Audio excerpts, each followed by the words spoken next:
વિદેશી આફતના એંધાણ છે। ગુજરાતમાં ભર શિયાળે માવઠાનો ખતરો। હવામાન નિષ્ણાંત અંબાલાલની મોટી આગાહી। ખેડૂતોને પરેશાન કરી શકે છે વેસ્ટર્ન ડિસ્ટર્બન્સની અસર પણ શરૂ થશે। 48 કલાકમાં ગુજરાતના વાતાવરણમાં પલટો આવી શકે તેવા એંધાણ છે। તો રાજ્યના ઘણા ભાગોમાં વાતાવરણમાં પલટો આવશે। કેટલાક ભાગમાં શિયાળે માવઠું પણ થઈ શકે છે। તો ઉત્તર ગુજરાતના કેટલાક ભાગોમાં વધુ અસર જોવા મળી શકે છે। ઉત્તર ગુજરાતના કેટલાક ભાગોમાં છાંટા પડી શકે છે। તો સૌરાષ્ટ્રના ઘણા ભાગોમાં અસર થઈ શકે છે। ઘણા ભાગોમાં ઝાકળ પણ આવી શકે છે। થોડા દિવસ ઝાકળ ધુમ્મસનો કેર રહી શકે છે। જાન્યુઆરીમાં પણ વારંવાર પલટા આવી શકે છે। વાતાવરણ પલટાતા ખેડૂતોને થઈ શકે છે તેની અસર। જીરું શાકભાજીના પાક પર વિશેષ અસર થઈ શકે છે। 2026માં જાન્યુઆરી ફેબ્રુઆરી રોગિષ્ટ रही શકે છે। आगामी 48 કલાકમાં એક મધ્યમ કક્ષાનો પશ્ચિમ વિક્ષોભ લગભગ દેશના ઉત્તરીય પર્વતીય પ્રદેશોમાં છેક પાકિસ્તાનના ભાગો થઈને કચ્છના ઉપલા ભાગો થઈને રાજસ્થાનના ભાગો અને છેક ઉત્તર ભારતના ભાગો સુધીમાં પ્રભાવી રહેશે અને પશ્ચિમ વિક્ષોભની અસરના કારણે લગભગ ગુજરાતના ભાગોમાં વાદળવાયુ આવવાની શક્યતા રહેશે। આ ઉપરાંત પવનની ગતિ રહેવાની શક્યતા રહેશે અને હવે ધીરે ધીરે ઝાકળ પડવાની શક્યતા રહેશે। લગભગ ધુમ્મસ જોવા જઈએ તો દેશના ઉત્તરીય પર્વતીય પ્રદેશોમાં ધુમ્મસ રહેવાની શક્યતા રહેશે, વિઝિબિલિટી ઘટે અને લગભગ મધ્ય સૌરાષ્ટ્રના ભાગો દક્ષિણ સૌરાષ્ટ્રના ભાગોમાં કંઈક અંશે લગભગ જૂનાગઢના ભાગોના કોઈ ભાગમાં ધુમ્મસની શક્યતા રહેશે। ઝાકળ હવે ધીરે ધીરે પડવાની શક્યતા રહેશે। ઉત્તર ગુજરાતના ભાગોમાં લગભગ બીજા સપ્તાહમાં પ્રથમ સપ્તાહના અંત અને બીજા સપ્તાહમાં પણ પશ્ચિમ વિક્ષોભ આવવાની શક્યતા રહેતા દેશના ઉત્તરીય પર્વતીય પ્રદેશોમાં બરફ વર્ષા થતાં ઠંડી પડવાની શક્યતા રહેશે। 11મી જાન્યુઆરીએ પણ ઠંડી પડવાની શક્યતા રહેશે। આ ઉપરાંત 18થી 20 જાન્યુઆરીમાં પણ હવામાનમાં પલટો આવશે અને પશ્ચિમ વિક્ષોભ આવતા જશે। લગભગ જાન્યુઆરીમાં એક પછી એક પશ્ચિમ વિક્ષોભ આવવાની શક્યતા રહેશે અને દેશના ઉત્તરીય પર્વતીય પ્રદેશોમાં હિમવર્ષા થવાની શક્યતા રહેશે, બરફવર્ષા થવાની શક્યતા રહેશે। એટલે લગભગ જાન્યુઆરીમાં જ ઠંડો રહેવાની શક્યતા રહેશે। વિપરીત હવામાનની વિષમના કારણે લગભગ ઊભા રવિ પાકોમાં અસર થવાની શક્યતા રહેશે। ખાસ કરીને લગભગ જીરા જેવા પાકોમાં વધારે અસર થવાની શક્યતા રહેશે। આ ઉપરાંત કેટલાક કંઈક શાકભાજીના પાકો છે તેના પર પણ અસર થવાની શક્યતા રહે। ખાસ કરીને આ જે રોગ જે છે રોગિષ્ટ ઋતુ એ ફેબ્રુઆરી અને માર્ચ માસમાં વધારે રહેવાની શક્યતા રહેશે।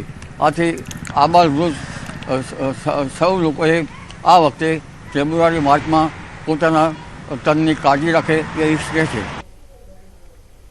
તો દ્વારકાના ખંભાળિયા માર્કેટિંગ યાર્ડમાં મગફળીની આવક વધી જતા નવી આવક બંધ કરવાની ફરજ પડી છે। હાલ યાર્ડમાં અંદાજે 40,000 બોરી મગફળીની આવક થઈ રહી છે અને અગાઉનો સ્ટોક પણ પેન્ડિંગ હોવાથી યાર્ડની બહાર વાહનોની લાંબી કતારો જોવા મળી રહી છે। આ પરિસ્થિતિને ધ્યાનમાં રાખી 29 ડિસેમ્બરથી નવી જાહેરાત ન થાય ત્યાં સુધી મગફળીની નવી આવક બંધ કરવામાં આવી છે। મગફળીની ઉતરાઈ શરૂ કરવામાં આવેલ હતી જે સવારે 7 થી 10 વાગ્યા સુધી શરૂ કરેલ હતી, પરંતુ ભારે આવકના કારણે હાલ પૂરતી મગફળીની ઉતરાઈ બંધ કરેલ છે। અંદાજે 35 થી 40,000 મણની આવક છે, જેની સામે પેન્ડિંગ મગફળીની હરાજી બાકી હોય હાલ પૂરતી મગફળીની ઉતરાઈ બંધ કરેલ છે। અન્ય સમાચાર રાજકોટથી જણસ વેચવા મોટી સંખ્યામાં ખેડૂતો પહોંચ્યા છે। માર્કેટિંગ યાર્ડ ખાતે ખેડૂતો ઉમટ્યા છે। યાર્ડ નજીક 1450 વાહનોનો ખડકલો થયો છે। તો યાર્ડ ખુલતાની સાથે જ અલગ અલગ જણસ લઈને ખેડૂતો પહોંચ્યા હતા। મગફળી, કપાસ, સોયાબીન, અડદ, મગ, ઘઉં, ચણા, લસણ, સિંગફાડા, કાળા તલ, સફેદ તલ અને જીરુની મોટા પ્રમાણમાં આવકો થઈ। અલગ અલગ ખરીફ પાકની મોટા પ્રમાણમાં આવકો થઈ છે।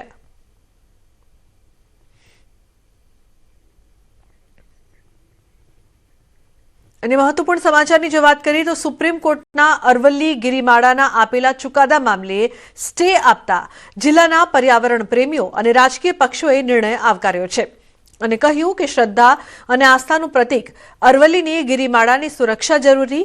100 મીટર સહિતના તમામ બાબતો રદ કરી ગિરિમાળાની સુરક્ષા વધારવામાં આવે।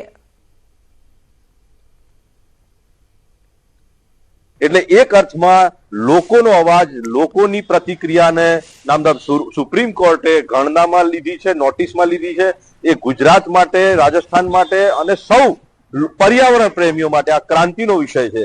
જો અરવલ્લીની ગિરિમાળાઓ તૂટી જાય તો માનવ જીવનનું અસ્તિત્વ છિન્ન ભિન્ન થઈ જાય એવી પરિસ્થિતિનું નિર્માણ થતું હતું. એવા સંજોગોમાં રાજનેતાઓ, વિરોધ પક્ષો અથવા જે પણ લોકોએ આ લોક ચળવળ આંદોલનને સપોર્ટ કરી અને જે આ ક્રાંતિકારી નિર્ણય સુપ્રીમ કોર્ટના મારફતે લેવડાયો એ સૌ લોકોનો વિજય છે. સુપ્રીમ કોર્ટે એની જ વાત પ્રજા દ્વારા જે રાજસ્થાનથી ચાલુ થયેલી ચળવળ સુપ્રીમ કોર્ટ સુધી પહોંચી, કેન્દ્ર સુધી પહોંચી અને આ વાતનો સ્ટે લાવવામાં આવ્યો છે ત્યારે પ્રજાને અંદર એકદમ આનંદ છે અને એમની આસ્થાને સરકાર પણ જો ધ્યાનમાં રાખે તો આ દેશ માટે અરવલ્લી ગિરિમાળાઓ પહેલા પણ જરૂરી હતી, આજે પણ જરૂરી છે ને પછી પણ જરૂરી છે. એટલે ભવિષ્ય, ભૂતકાળ ને વર્તમાન માટે પણ અરવલ્લી ગિરિમાળાઓ સચવાવી જોઈએ. આજે તો હજુ સુપ્રીમ કોર્ટમાંથી આ બાબતે સ્ટે મળ્યો છે, પરંતુ લોકોને જાગૃતિ માટે અને આ અરવલ્લી ગિરિમાળાઓ બચાવવા માટે અમે અમારા પ્રયત્નો ચાલુ રાખીશું અને આંદોલનનો જે ભાગ છે એ પણ અમારો જરૂરી ચાલુ રહેશે. પાટીદાર સમાજ બાદ હવે બ્રહ્મ સમાજની માંગ. ભાગેડુ લગ્ન નોંધણીમાં ફેરફારની માંગણી સાથે બ્રહ્મ સમાજ મેદાને છે. બ્રહ્મ સમાજના આગેવાનોની મુખ્યમંત્રીની રજૂઆત. સમસ્ત બ્રહ્મ સમાજના આગેવાનોની મુખ્યમંત્રી સાથે બેઠક થઈ છે. દીકરા દીકરીના લગ્નમાં મા બાપની સહી ફરજિયાત કરવા કરી છે માંગણી. પાટીદાર સમાજની માંગને બ્રહ્મ સમાજનું સંપૂર્ણ સમર્થન.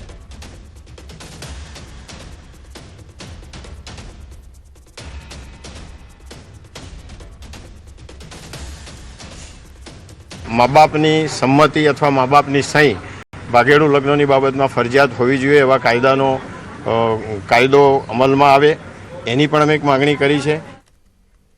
તો જે પ્રકારથી માંગ કરવામાં આવી છે આ સાથે ઈડબ્લ્યુએસ 10% અનામતનો લાભ રાજકીય રીતે મળે તે માટે પણ બ્રહ્મ સમાજે રજૂઆત કરી છે.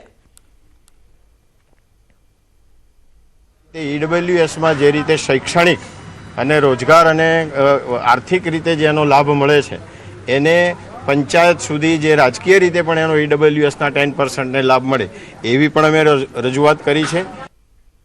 સુરત આરતી સાંગાણીની વધુ એક પ્રતિક્રિયા. રડતા રડતા આરતીએ વેદના વ્યક્ત કરી છે. પટેલ સમાજના અગ્રણીઓને ટીકા કરી છે. દીકરી મરી જાય અને મરીને જીવે તે સમાજને પોસાય છે. આવો તો કેવો સમાજ છે તમારો? હું મંગળસૂત્ર પહેરું છું તો પણ વાંધો છે. પટેલ સમાજમાં ઘણી દીકરીઓ સમાજમાં જ હેરાન થાય છે. કોઈ દીકરીને હેરાન ન કરતા તમારા ઘરે પણ દીકરી છે.